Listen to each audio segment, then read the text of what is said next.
Good morning and good afternoon to everyone from coast to coast. Welcome to today's webinar, Why the Roof Hasn't Caved In, How Creative Facility Leaders Have Prevented Catastrophic Failures. My name is David Elliott and I'm the Professional Development Coordinator at CAUBO. I'll be hosting today's webinar. The webinar will be delivered by Jim Katamus, Vice President of Sightlines. Sightlines was commissioned by CAUBO to research the current status of deferred maintenance and to write a report titled Deferred Maintenance at Canadian Universities, an Update. The report was published in 2014 and updated similar work done by CAUBO in 2000. This is our agenda for the next hour. Review facility trends, identify what the trends tell us, explore the reasons for why the roof has not caved in, explore examples from campuses that are successfully combating the challenges, recommendations, and of course at the end we'll have questions and answers and some next steps. Before we start, please see the question pane in the control panel. You're encouraged to submit questions throughout using the GoToWebinar controls. Jim will attempt to address questions during the webinar. For questions that are not answered during the webinar, we will respond by email to all participants. The webinar is being recorded, and all registered participants will receive a link to the recording following the webinar, and also a copy of the presentation slides. Now I'd like to welcome our presenter, Jim Katamus. Over to you, Jim.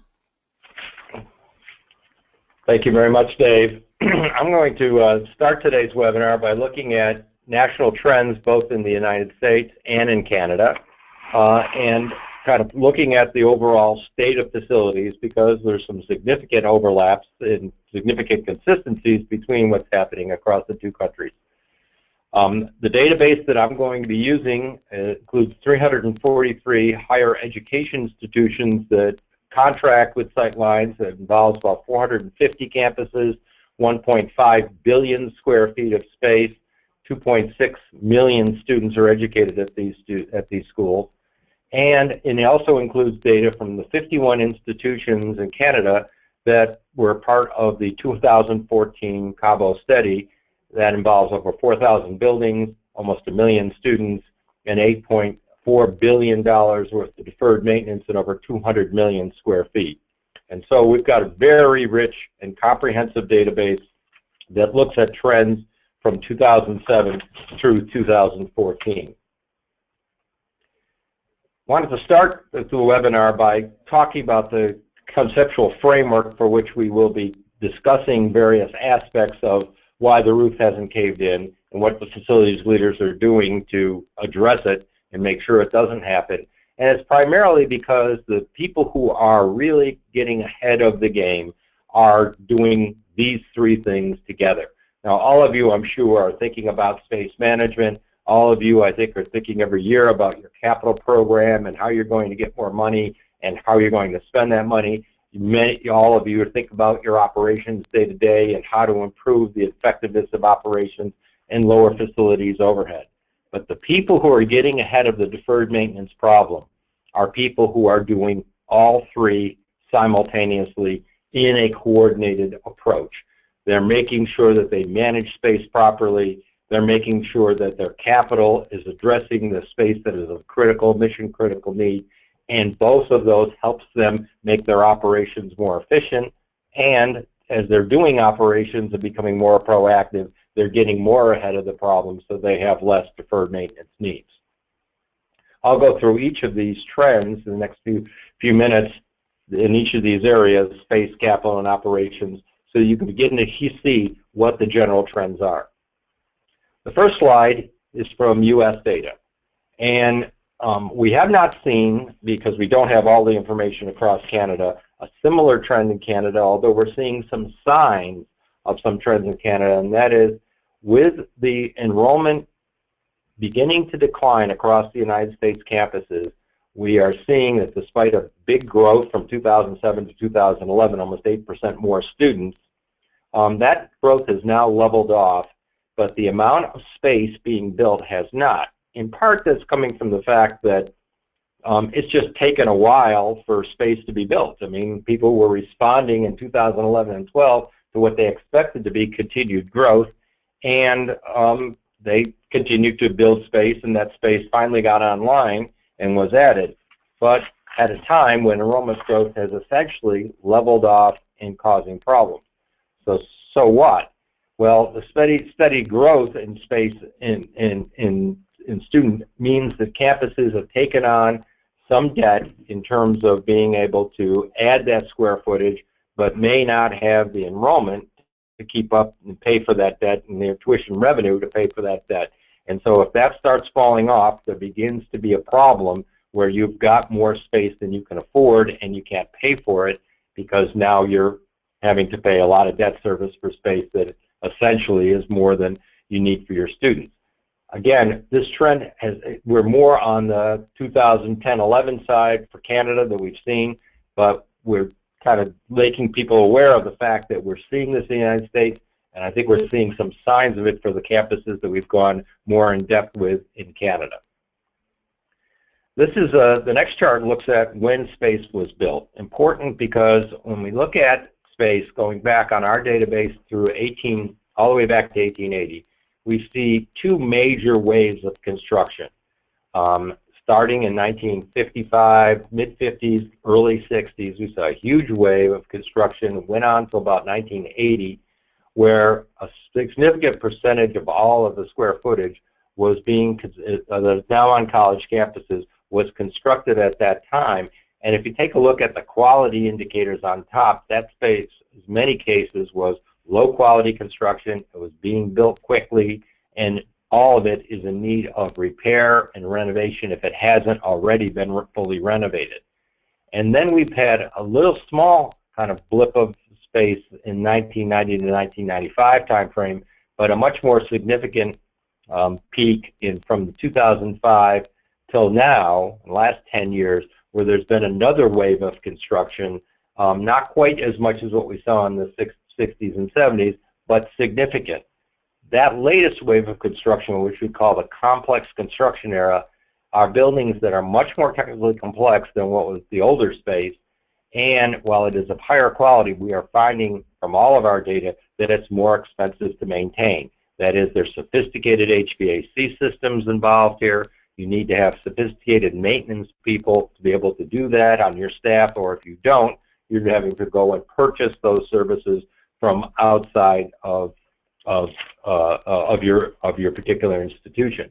Now, we mapped over the constructed space for the 51 campuses in Canada, and we actually saw that the peak in the 60s and 70s was much higher as a percentage basis than it is in the U.S., and that the peak in the 2000 to 2005 era was in fact significant. Was very similar, but less than what we're seeing in the U.S. So the U.S. was 31 in the complex era,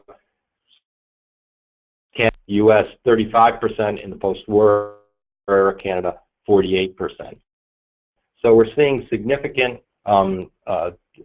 two peaks here in Canada, just like we saw in the United States, only you start a little earlier on the second peak, and then it kind of drifted down much lower. Well, what's this all mean? Well, when we looked at the age profile of Canadian campuses, when we did the study based on data from 2013, we saw that 25% of the space, so that was that complex era space, was built in the last 10 years.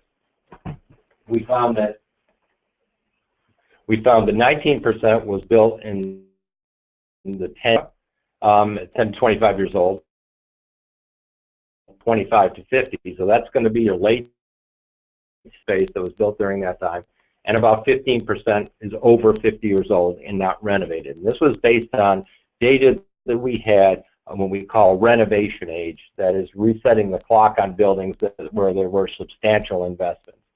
We projected, given current investment patterns across Canada, what would happen by 2018.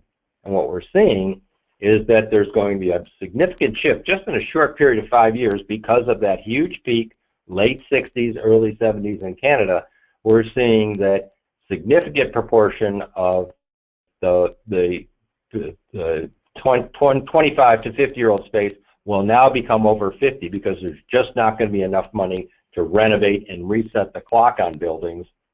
37% will fall into that 25 to 50, and 25% in the 10 to 25, and the amount of space under 10 will be about half of what it is now.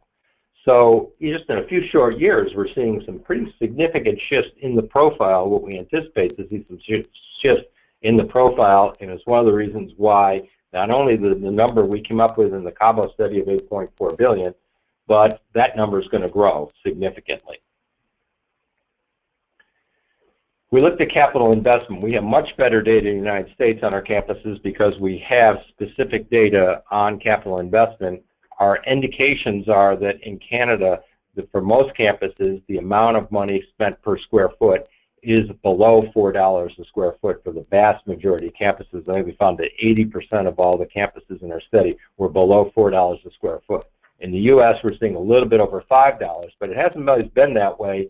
The recession that occurred in the United States in 2010 was significant and caused a significant drop in capital spending, and then it has gradually come back to pre-recession levels.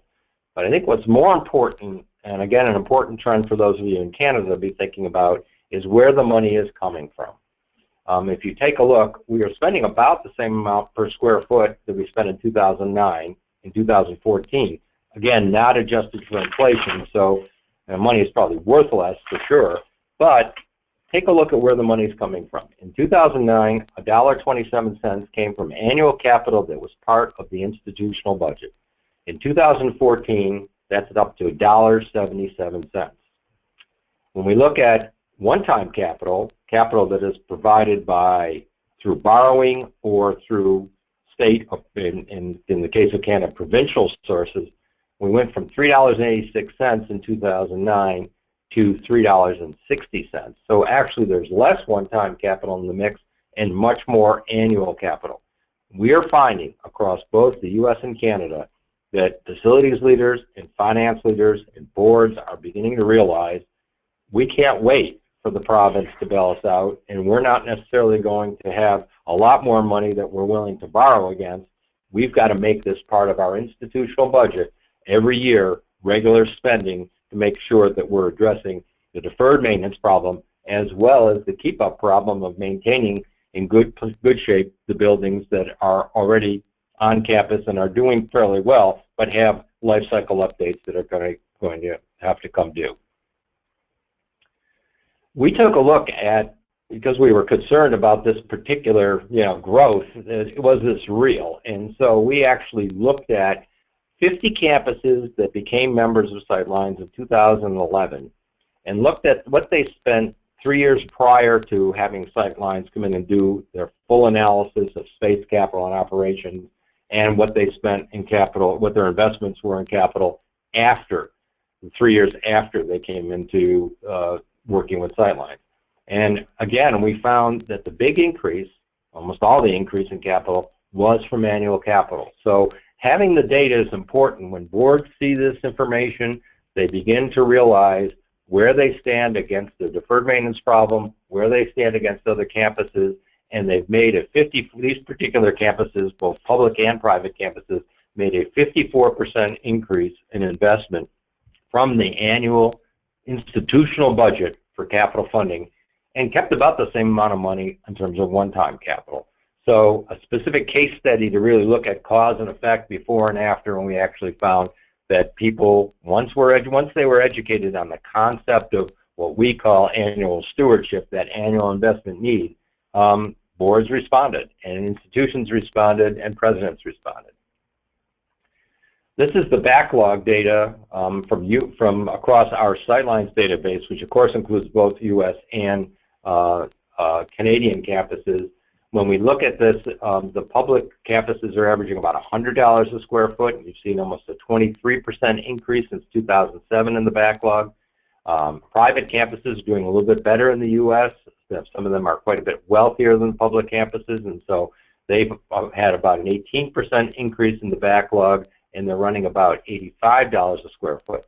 We then projected from the CAUBO study where we believe Canadian campuses are now in 2014 in terms of the backlog, and essentially we believe that Canadian campuses that we have on the 51 on the database here are a little bit better than the public institutions in the U.S.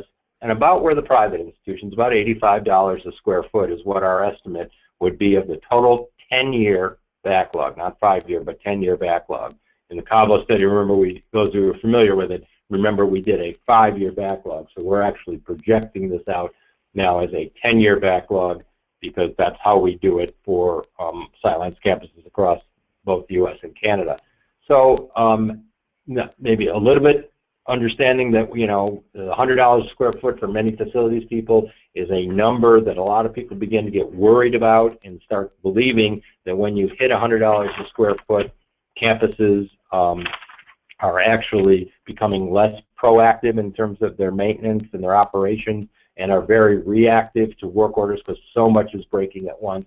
What we're seeing here is that Canadian campuses are kind of below that level at around $85 a square foot. So you have a window of opportunity to get ahead of the problem, even though that $8.4 billion sounds like a big number. There's a chance to get ahead of that and continue to address it and become more proactive, but the $85 is still significant. Operating budgets have not really helped.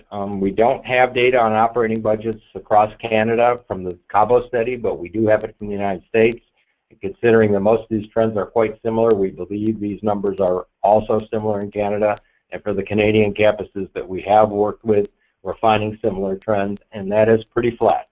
The daily service, which includes maintenance, custodial, and grounds operations, and the salaries and the costs of contracting in those areas, has grown a little bit over the last couple of years, but from 2008 to 2012 stayed almost identical. Again, we're not adjusting for inflation, so basically we're hardly keeping up with inflation in terms of dealing with operating costs. The one good piece of news is that despite the fact the budgets have been pretty flat, planned maintenance dollars per square foot has actually gone up from about 28 cents to 35 cents. That, I think, is an important positive trend that people are recognizing, that becoming more proactive and getting ahead of the problem on the operations side is important. So I haven't given you a lot of good news here, right? I told you that the aging campuses are driving the need to renovate and replace the 60s and 70s building, and many of them were very poorly constructed. You know these, they're your flat roof, casement windows, brick buildings that you're struggling with right now. To add to the problem, many of you have added new square footage to address increasing enrollment, and also you've got a demand for both catch up on the aging buildings, that is, how do you catch up that deferred maintenance that's grown on those buildings, and how do you keep up these newer buildings so they don't add to the deferred maintenance problem, and that combination of catch up and keep up is in fact much higher than the availability of capital funding. So backlogs continue to grow even though capital funding is substantial in a lot of campuses, and flat operating budgets really have provided zero relief for the problem.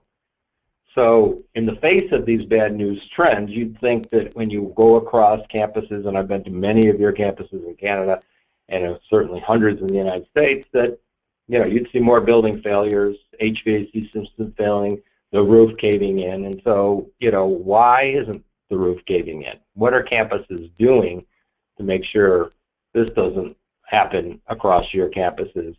And so it's not becoming a reality, and why? And so before I jump into that, I wanted to see, Dave, if there are any questions that you've gotten so far from any of the participants before I jump into, well, what are people doing when in the face of these trends?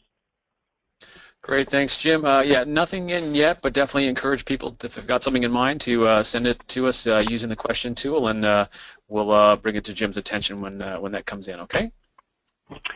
Sounds good. So let's go into why the roof hasn't caved in for most of you. And I know there are some cases where you've had some issues where buildings have failed and you've had to close buildings down and on an emergency basis renovate a building.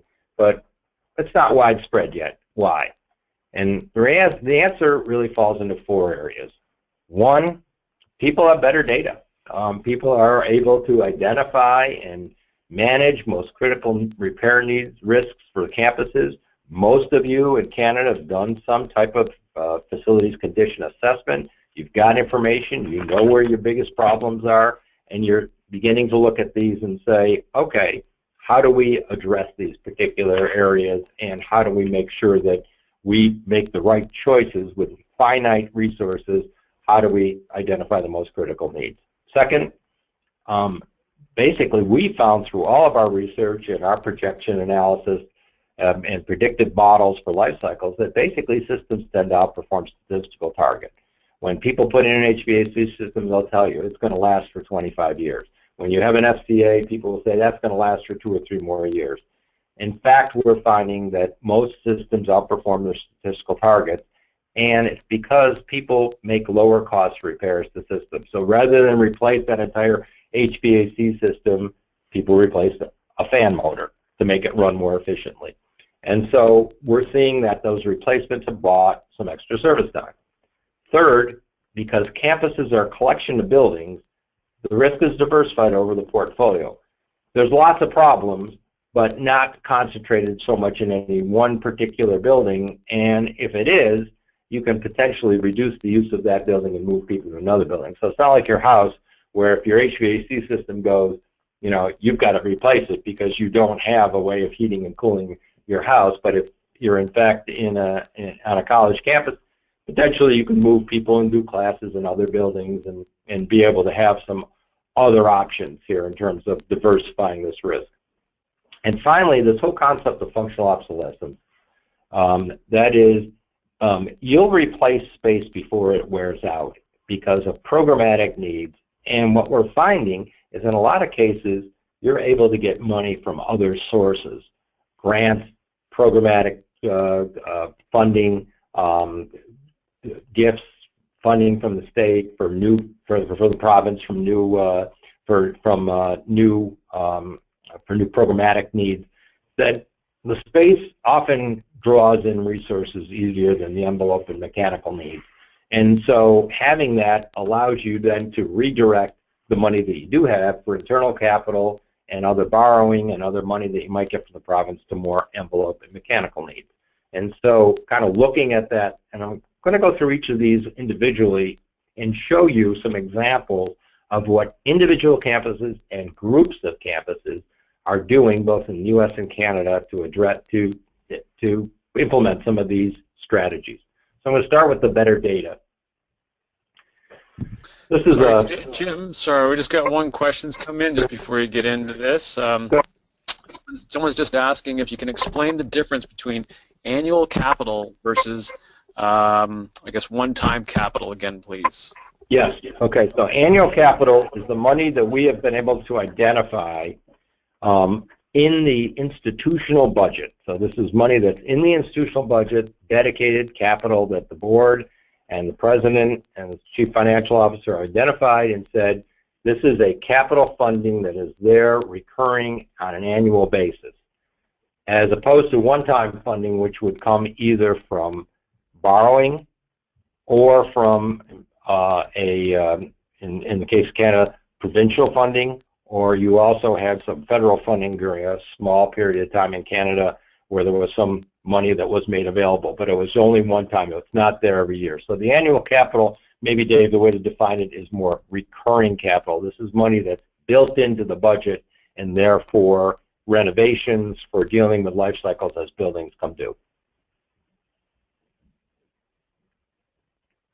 Any other questions, Dave? No, that's great. Thank you very much for that. And yeah, we're good to go right now. Okay, so let me move now to going through each of these sections. This is a group of campuses that is part of a system within a state in the United States. So it would be like all of the campuses within the province of in Canada. You can see what's happened to them. Back in 2003, the state system's on the right, the peer campuses are on the left.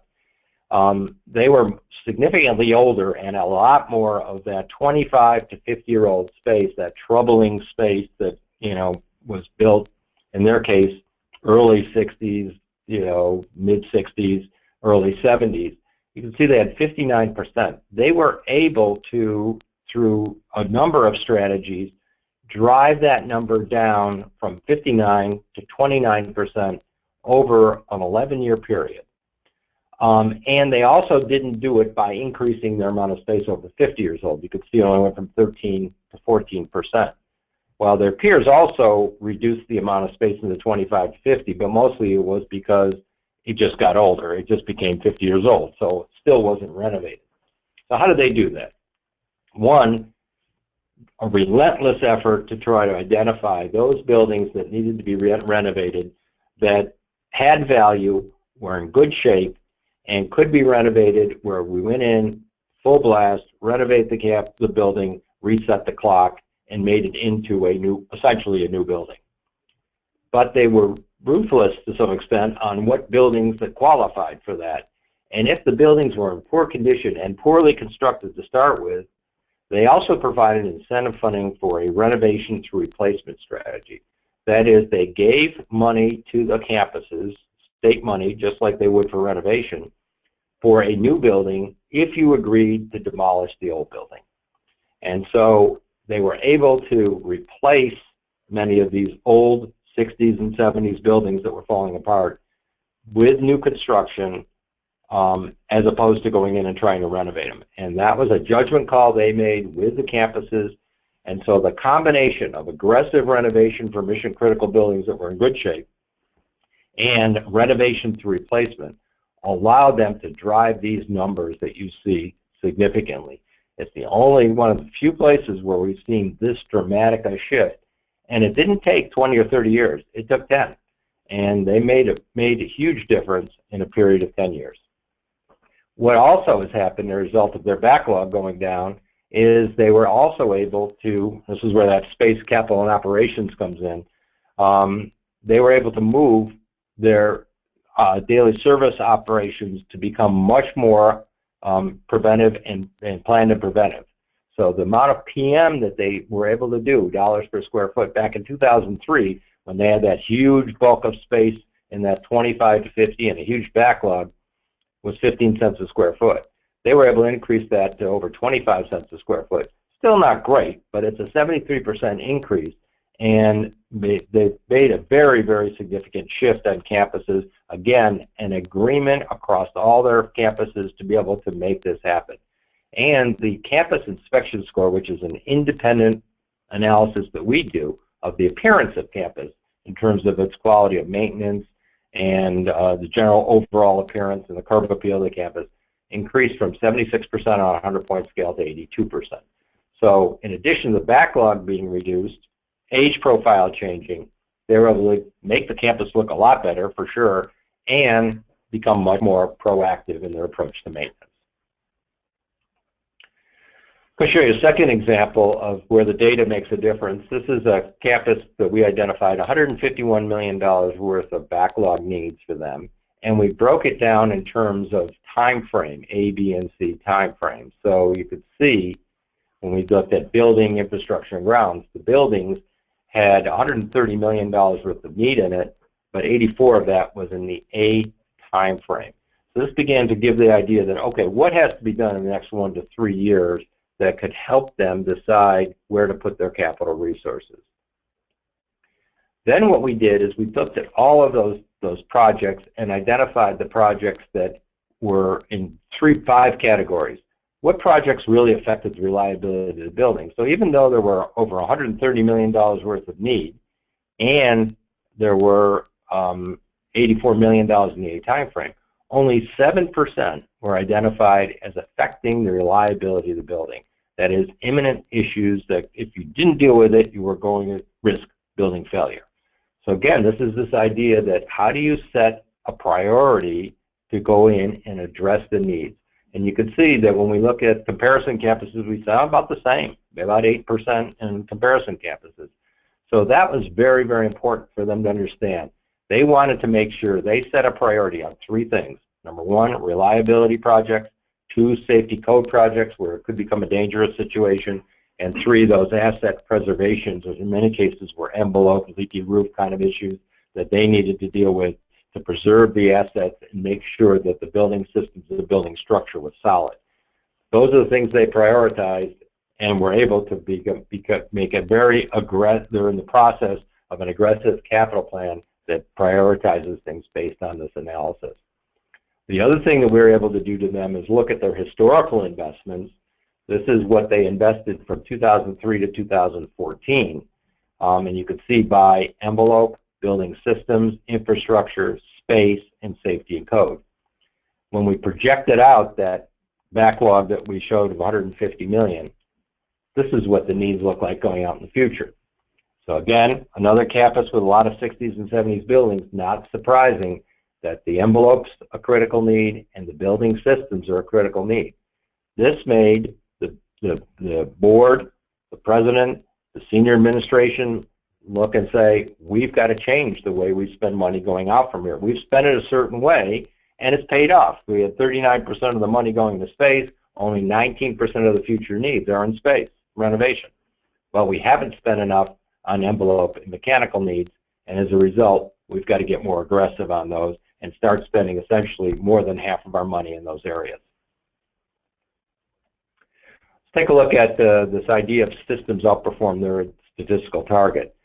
This is an analysis that we've done at a Canadian campus, and we were able to identify a 10-year need for them. So the first 5 years is 295 million, another 186 million coming due between the 5 to 10-year time frame. And this is the cost that we were able to identify through their FCA, including soft costs. So you could see 103 million is what we might call, current need that needs to be addressed right now in the 1 to 3 years. That's that A time frame kind of need. And then the 378 million was what would need to be addressed over the next 10 years. What's interesting is to take a look at that 378 million. You can see that the blue bars are pretty high in the next 3 or 4 years. In 2018, they're astronomical, over $80 million. It is interesting that when we went back, we found that a number of buildings were built in that campus between 1967 and 1969. And so it's not surprising that 50 years later, a lot is coming due in terms of the life cycle needs of those particular buildings. But that once they get through the next 4 years, things kind of level off for a couple of years. They come back again, but level off. But it's not a consistent number going out. So the question is, could we buy some time on those immediate needs, those blue needs that we're seeing, and the yellow needs? Is there a way we can kind of stretch this out? It's really hard to do budgeting when you see in a few years $70 and $80 million, and then the next year it drops down to $20 and $30 million. Those of you who are financial officers see this as kind of your nightmare out there, right? Because you can't go to your board and say, wait a minute, give me $80 million because I've got a lot coming due, and then, oh yeah, once we're done with that, then let's break it down to $30 million. People like the idea of maybe a level, steady funding amount of money, and we have found, frankly, that when we see campuses that put in level funding and consistent funding, it makes a difference. So the question is, can we push some of those life cycle needs in that blue out beyond that 4-year time frame and get it out so we can even this up a little bit more? So the first question was, well, what are they?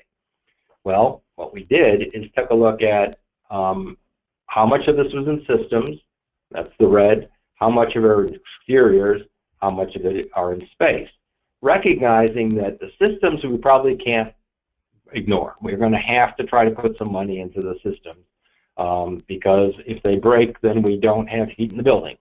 We don't have electricity in the building. We don't have plumbing problems. The exteriors are also probably a pretty important priority because of the weather in Canada. We're going to have snow. We're going to have problems that we've got to deal with, and we don't want the roofs leaking. The space, maybe that's something we can start managing a little differently and push out. They were projecting their funding to be around $250 million over the next 10 years. So what we were able to do is begin to look at what impact we would have to have around just under $50 million need a year, and how does that compare to $25 million a year in funding? And when we showed this to the board, there's a lot of discussion about could we figure out a way to add to our growth, to grow our funding every year for the next 10 years or so in order to try to get to that 50 million number. not recognizing that everything above that line, that yellow line that projects out here, is going to essentially be deferred into the future. But if we, through strategic project selection, through going after some of the most critical needs, and growing the funding at the same time from the current 25 all the way to 50 million, could we do that over time? Kind of this idea that, you know, time is our ally here. We've got time and we've got money, and can we work them both together? So this goes back to that idea that not all of these needs are immediate. Not all of these needs have to be done overnight. We can analyze them and figure out how we can kind of level out these needs and begin to try to create a funding strategy that gives the campus some hope that they're going to be able to get the money over time to get ahead of the problem. Not tomorrow, but over the next 10 years. In this particular case, that's going to happen. Third area, the whole idea of collection of buildings and diversifying the risk over a portfolio. This is a campus that is a large public university, has a significant amount of overall project inventory or needs, around $1.8 billion. Their building needs are over $1.4 billion. What we help them do is make the problem smaller. We broke this into pieces so that they could begin to manage this in a little different way. If I start on the right-hand side, maintain buildings. These were buildings that we identified were in decent shape. I mean, they were not perfect, but they were buildings where if we were able to put regular money in, address the life cycles as they came due, we could make a difference in those buildings and at least not let them deteriorate further. Second big category was building renovation. These are buildings that were identified mission-critical buildings. Buildings were going to stay on the building inventory that were important for them to be able to renovate and do gut renovation. Then they created two other categories which I think are interesting. One called transitional facilities. Buildings that we have not decided what to do with. We might keep them, we might renovate them. We're likely, though, to knock them down, demolish them, and not replace them, or replace them with some of the new space that we're building up on the upper left-hand side of this chart. And so transitional facilities are ones that I'm not going to put a lot of money into because I know that I may or may not have them on my inventory. So let's hold those in a separate category. Let's not spend a lot of money on them. Let's see what we want to do. And once we decide if we're going to knock them down, we're going to eliminate the deferred maintenance in those buildings. And then we had a small group of repurposed buildings that were buildings that we just felt that in their current purpose were not functional, and we needed to replace them. As a result of this strategy, they were able to drive this number back in 2009 when we did the first analysis of them. If you just take a look at the blue, we had a $1.9 billion worth of need in this particular campus. It's now down to 1.4, and that doesn't sound like too much progress, but this is net. So, you know, you were adding to your backlog every year if you're not spending enough money. This campus was able to reduce by almost over $500 million their deferred maintenance, their backlog, as a result of strategic investments. They also were able to reduce their infrastructure needs significantly from 126 down to $70 million. So very important to see the progress that you can make when you begin to make the problem a little smaller and break it down into pieces. And finally, our last area, the functional obsolescence model. This is one that, you know, thinking about this as a way of finding other funding sources. Again, you'll kind of recognize this whole idea of a portfolio approach to dealing with building needs. And this particular campus took their building needs of $158 million, you'll see on the right-hand side there, and they broke this down by funding source. So they said there's $41.7 million in academic buildings and another $19 million or so in administrative buildings that are core campus buildings. It's basically envelope and mechanical needs, and we're not going to be able to get any kind of fundraising, money from the state, donations, anything to do that. We're just not going to get it. And so we're going to find the money internally. This is going to be our institutionally funded portfolio. Our science research, because we're a major institution, we're a technical institution, the state in the U.S. particularly likes us as that, and wants to keep us as that. We think we might be able to get money to deal with that $33.9 million in science research facilities. Athletic and residence hall, we're going to be looking for some gifts and other types of ways of funding those. And potentially, you know, since they're revenue generating, maybe putting up some of the revenue from the residence halls as a way to bond it. This campus also had some faculty and student housing, as well as even some fraternities and sororities, and they're either going to sell those or look at other ways of getting some money to deal with those buildings. And they also had a transitional portfolio for demolition of $14 million. So they began to align their needs with funding sources and say, where can we get money and what needs need to be addressed with what money? Finally, a last example of a campus that was able to get a significant additional resources. This is a chart that shows the amount of investment they were making. Large campus, and you could see that they were able to make the case for some significant increase in funding over the last 4 years, from 2011 to 2014. But keep your eye on the orange amount here. That's the space renewal amount. So while they increased their funding from around, in 2011, just over 25 million to over 55 million, the amount of money going to space has stayed relatively constant. They haven't reduced it, so they're still doing space renovations and still doing the kind of things that the deans and the provosts want, but where they've really focused their new money is on envelope and systems, and to some extent in infrastructure in 2013. So if you're going to be able to make the case for dollars and you're successful, let's make sure they get into the place that are going to be the critical areas. They're going to have that high return on investment, because we know that when you renovate space, you're going to do it all over again next 10 years from now. When you renovate, when you put on a new roof or do a new HVAC system, you're going to get 25, 30 years out of that. So let's take a look then at recommendations. I'm going to finish up, and we still have some time for some questions here.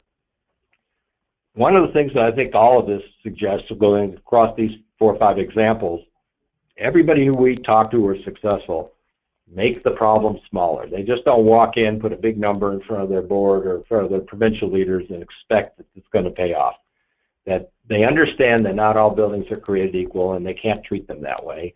They understand that they need to think about investment portfolios for operations and capital, just like you would think in your own personal investment portfolio, in order to break these capital projects.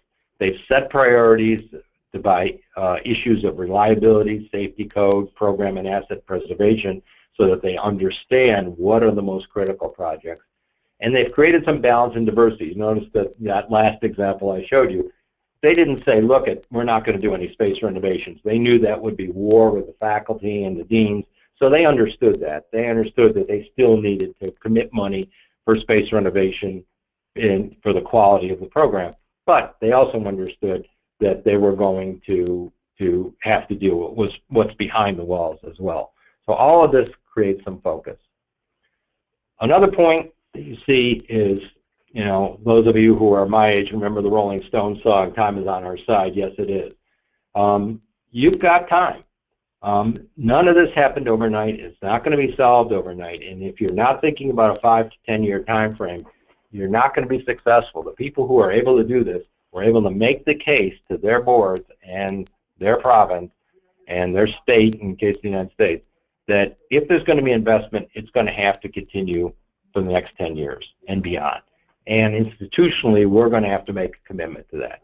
And you can do that by fixing components rather than entire systems, understanding that life cycles are inherently conservative, coordinating the campus needs and projects so that when you think about doing a particular gut renovation of a building, maybe you try to get that contractor to do some other things around campus that help maintain other buildings and deal with the life cycles of other buildings, and that they bring in maybe some additional capital resources from other sources to deal with the functional obsolescence in space. It's been this way for a while. It's one of the reasons why the roof hasn't caved in, because many of you are in fact doing this already, but just understanding that time and money are 2 variables, and when they work together, they can be very powerful. Finally, at the end, you're going to have to make the case for resources. Every example I've shown you, people got more money. and they had to make the case. But they also showed to their funders that they were controlling the things that they can control. That the old approach of just saying we're going to make this deferred maintenance problem bigger, bigger, bigger, and eventually somebody's going to come to our rescue, whether it's our board or it's our province, is just not a reality. The problem is just too big to address in total. And so breaking it down in size, setting priorities, and doing the things you have the ability to control. Lowering demands through better space management. Understanding, breaking down the problems into smaller pieces using a portfolio management approach.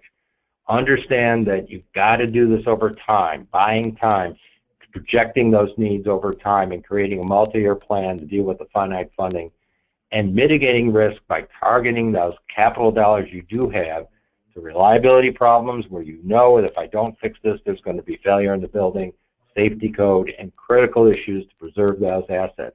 Those are things you have the power to do, even with the limited dollars that you have right now. And we have found that campuses that are able to make the case that we're doing the best we can with the dollars we have. We are having an impact, but it's not enough. Those are the people that are able to make the case for additional funding.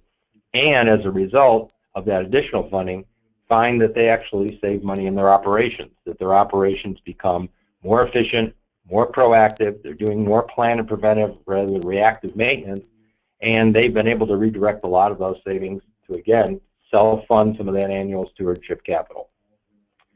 So with that, Dave, I'm going to go back to you for some questions, and we've got a couple other things we want to show the folks after the questions, but I'm going to see if we've got some Q&A that you want to throw back in here and on some of these strategic pieces. Yeah, right now we don't have anything, but definitely encourage people to take advantage of Jim while he's here. So send us your questions. And yeah, Jim, why don't you tell us what you've got coming up in the near future here? Yeah, and Dave, if you have a question from CAUBO's standpoint, please feel free to ask it. But I'll show the group what's coming up. One, we have published an analysis of all of this and a much more in-depth, detailed analysis of the trends, as well as best practices and what people are doing to address these issues in our 2015 State of Facilities. That's now available on our website. You have to download it, register to download, but you've registered already for this, so you'll be able to just get on that. And it's at sightlines.com/insights/State of Facilities 2015. We will also be doing another webinar, and if you certainly invite anybody on this webinar to join us on December 10th at 1 o'clock Eastern Standard Time for a webinar on the State of Facilities, although there will be some overlap from what you're hearing today, but not 100% overlap. And we certainly would invite you to join that, or if you register for it and you can't join it, it'll also be recorded and on our website so you can access it. So we've got that ability to be able to do that, and if you are able to do that, we invite you to look at both of those. Dave, back to you. Great. For any questions. Yep, thanks, Jim. And Jim and I talked about that upcoming webinar. Definitely, it's got a U.S. focus in it, but definitely some trends and lessons learned that I think are transferable and would be informative for the audience. So worthwhile looking into. Jim, still no questions coming in, but just one quick one, just in case people are questioning the numbers at all. You talked about the U.S. numbers and then where Canada was residing relative to that. I'm just assuming, just want to confirm that you do currency conversions, so those are equal currencies when you do those comparisons? Yes, we do currency conversions, and we have done those so that we've got that information that way. Yeah. Okay, great. Yeah. Just one other thing, David, just I think important for people to know is that while our database is first heavily U.S., we definitely found that these trends are very similar in Canada. We have about 7 or 8 Canadian campuses that we're doing in-depth work on right now, and we're finding that it is very, very, very similar trends. The age profiles are, as you can see, almost identical to what we're seeing in the United States. You built you've had your complex space is a little older than in the U.S. You started the second level of building a little sooner than some of the U.S. campuses. We're seeing the backlog, and for that reason, we're not seeing the backlog quite as high. But again, some of that may be definitional and just maybe the level of detail that we have. But what the biggest difference we're seeing, two biggest differences in Canadian campuses: one, you have a lot more students on your campus than a typical U.S. student, given the square footage. And so that's a good thing from the standpoint of facilities overhead, because you've got a lot of people on campus paying tuition, and therefore you've got the revenue for them. But the difference is that the buildings are wearing out. There's so many people in many of these campuses, there's just no space for people, and so the same classrooms and buildings are being used over and over and over again, and being used for long hours of the day. And so we're seeing life cycles on Canadian campuses wearing out faster than we're seeing on U.S. campuses. And then the other big difference is capital investment. As I said, we found that 80% of the campuses in Canada were spending less than $4 a square foot. Our average in the U.S. is over $5 a square foot. And so even our public average in the U.S. is about $4 a square foot. And so when we looked at the Canadian campuses, the amount of investment is significantly lower. So when you look at similar age profile, heavy use, and less funding, Dave, I think that our projections that things will get worse before they get better are pretty evident, and therefore some of these strategies that we've suggested here are going to need to be put in place, at least to buy some time until the new funding comes. Great, excellent. Thank you very much for that, Jim. That's good. Still no questions, so I think we'll move on to wrapping up. I'd like to say thank you, Jim, for today's webinar, and thank you everyone for participating. For more information, please follow up with Sightlines, and we'll share Jim's email and the website here, and you'll receive more information from them after the webinar with a link to the recording and the presentation slides. Also, I'd just like to remind people to keep in mind some upcoming CAUBO professional development opportunities. We've got our Fundamentals of the Research Enterprise course starting in January. You can look into that. And also, of course, our conference, CAUBO 2016, The Power of Collaboration, for June 2016 in Quebec City. Hope to see people at upcoming events. Thank you again for your participation, and enjoy the rest of your day.